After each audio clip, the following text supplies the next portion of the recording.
दोस्तों, क्या आपको पता है बिना सीमेंट ताजमहल कैसे बनाया गया? जबकि आज बड़ी बड़ी बिल्डिंग या पुल सीमेंट से बनते हैं और 100 सालों तक खड़े रहते हैं, लेकिन ताजमहल बिना सीमेंट के बनाया गया है। तो फिर कैसे करीब 350 साल से कितनी मजबूती से खड़ा है? फिर चाहे कितनी भूचाल आ जाए, चाहे कोई भी नेचुरल डिजास्टर आ जाए, फिर भी ताजमहल वहीं का वहीं खड़ा है। आखिर कैसे? क्या आपको पता है कि उस समय ताजमहल कितने रुपये में बनाया गया होगा? क्यों ताजमहल यमुना रिवर के किनारे बनाया गया है?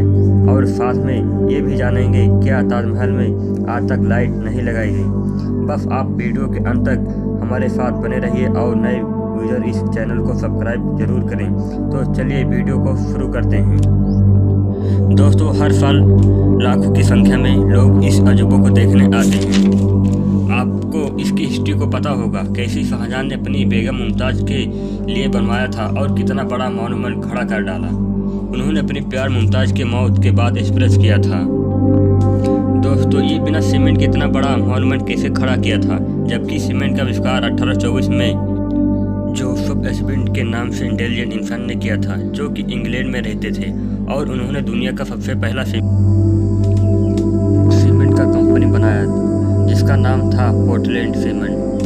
और ताजमहल का कंस्ट्रक्शन 1637 में शुरू हुआ और 1648 में जाकर ख़त्म हुआ, लेकिन ये बिना सीमेंट से खड़ा हो गया था, जिससे आज तक एक भी खरोच नहीं आई। दरअसल सीमेंट के इन्वेंशन से पहले आर्किटेक्ट के इस्तेमाल करते थे, जिसमें बहुत अजीब चीज़ें होती थी। और अगर ताजमहल के कंस्ट्रक्शन की बात करें, इसमें बहुत सारे सेमी प्रेशियस स्टोन जैसे कि एक्यूका, एमनाइट, फिरोजा, लाजवार्ड, मूंगा, सुलेमानी, लैसेनिया, ताम्रा, ये सब पत्थर यूज होते थे, जो कि बहुत रेयर स्टोन थे। और उस समय रसिया, राजस्थान, उज्बेकिस्तान, ईरान, इजराइल, इन सब तरह के दुनिया हर अलग अलग देशों से मंगाए थे। इसमें कुछ अल्ट्रा रेयर स्टोन यूज हुए थे, जैसे कि इलाई पैय, जहारा, उजुबा, नाकोड़, जो कि इतने रेयर हैं।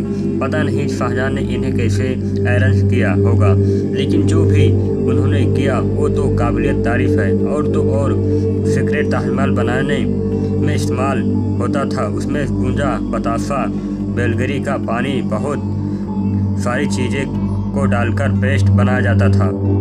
और ये पेस्ट सीमेंट से जितना ही स्ट्रॉन्ग होता था।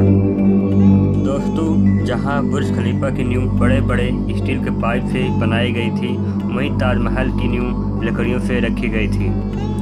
अब ये आप सोच रहे हैं, भला लकड़ी की नींव 370 साल कैसी चल रही है? दरअसल इसमें सबसे बड़ा रोल यमुना नदी है। यमुना सिर्फ ताजमहल को अच्छा नहीं व्यू नहीं देती, बल्कि यमुना नदी ना रहे तो ताजमहल गिर भी सकता है।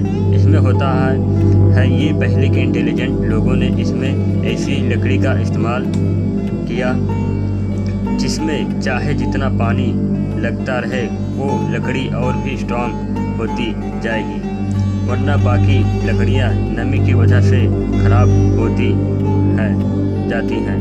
और यही वजह है ताजमहल खड़ा रहने से यमुना नदी को बहुत बड़ा हाथ है। अगर यमुना नदी सूख गई तो ताजमहल इसके बिना खड़ा नहीं हो पाएगा। अब दोस्तों ने देखा होगा कि ताजमहल के आसपास चारों मीनार एक दूसरे के परपेंडिकुलर खड़े नहीं हैं, मतलब कि स्ट्रेट खड़े नहीं हैं। और ऐसा भी जानबूझकर किया गया था।